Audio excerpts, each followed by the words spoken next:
هو للخلق رحمة واسفا صل يا رب ثم سلم على من هو للخلق رحمة واسفا يا رسول الله صل يا رب ثم سلم على من هو للخلق رحمة واسفا صل يا رب ثم سلم على من هو للخلق رحمة يا رسول الله كيف ترك رقيك الأنبياء يا سماء المدى.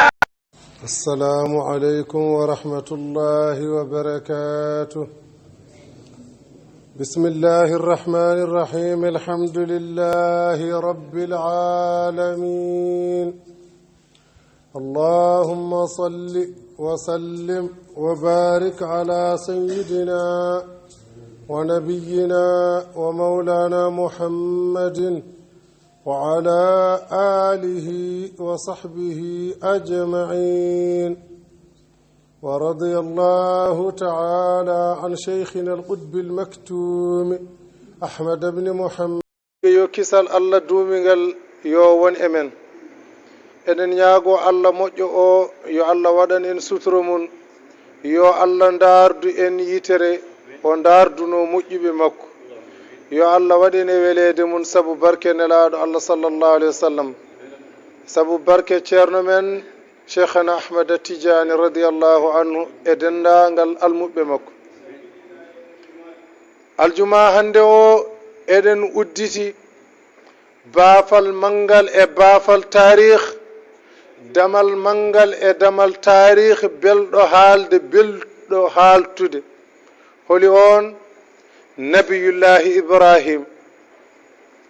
ibrahim e barkinoraade haalde haala makko e yaadude heen e lewru nduɗo taaske ndu gonɗen sabu ko wadda heen e ko waɗi heen e nder lewru he.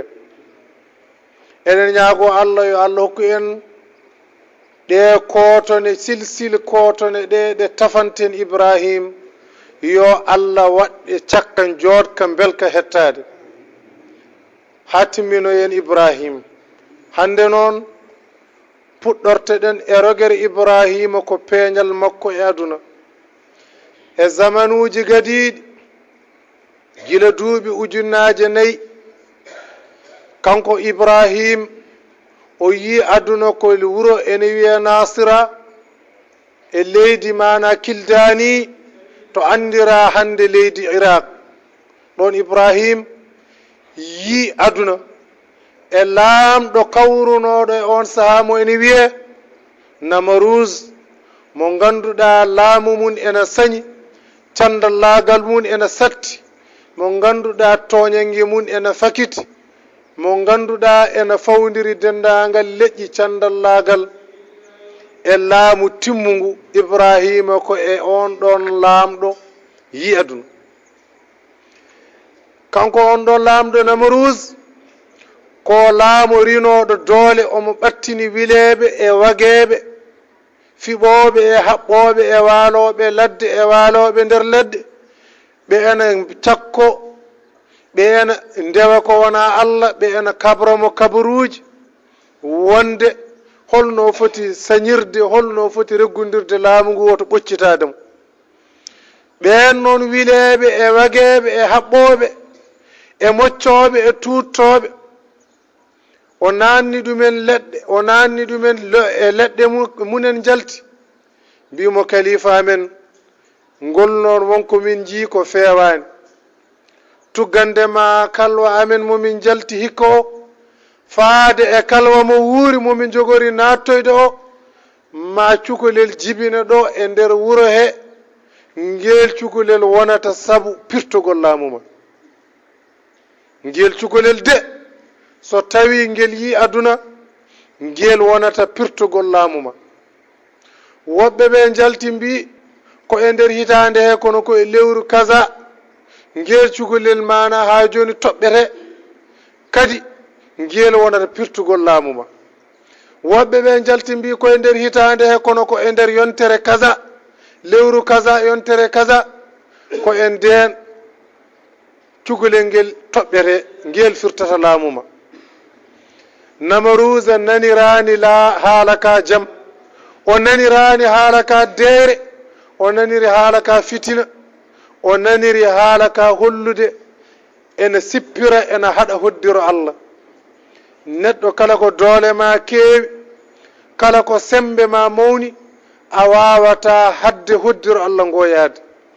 da'il maqadira tajri fi a'innatiha wala tabitanna illa khaliya albali fama bayna ghamdati aynin wa intibahatiha yughayyiru Allahu min halin ila hali. accu hoddiro Allah yaha e haaju mum. woto wi aɗa waɗana ɗum labale aɗa soka ɗum sabu hakkunde majango yitere e muɓɓitogol yitere Allah ene itta hunde ko yiɗno fo watta ɗon hunde ko yiɗi ko. woto foɗodir e Allah.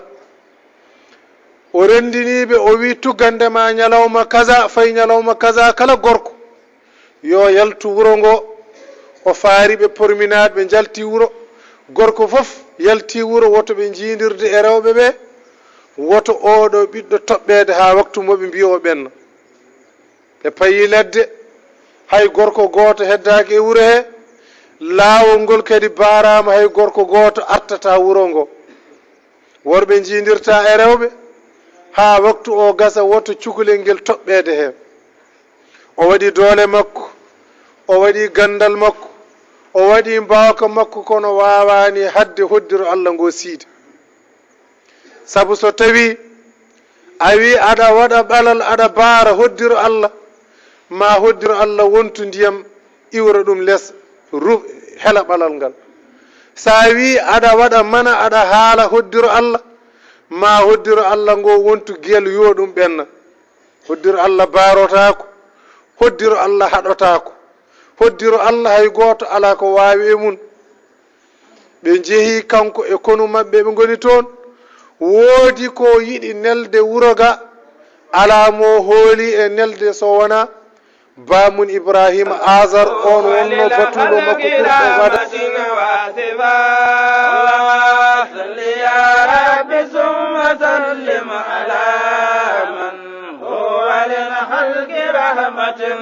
يا رسول الله صل يا رب ثم سلم على من هو للخلق رحمة واسبا. صل يا رب ثم سلم على من هو للخلق رحمة. يا رسول الله كيف ترك رقيك الأنبياء يا سماء المدى. السلام عليكم ورحمة الله وبركاته. بسم الله الرحمن الرحيم. الحمد لله رب العالمين. اللهم صل وسلم وبارك على سيدنا ونبينا ومولانا محمد وعلى آله وصحبه أجمعين. ورضي الله تعالى عن شيخنا القطب المكتوم أحمد بن محمد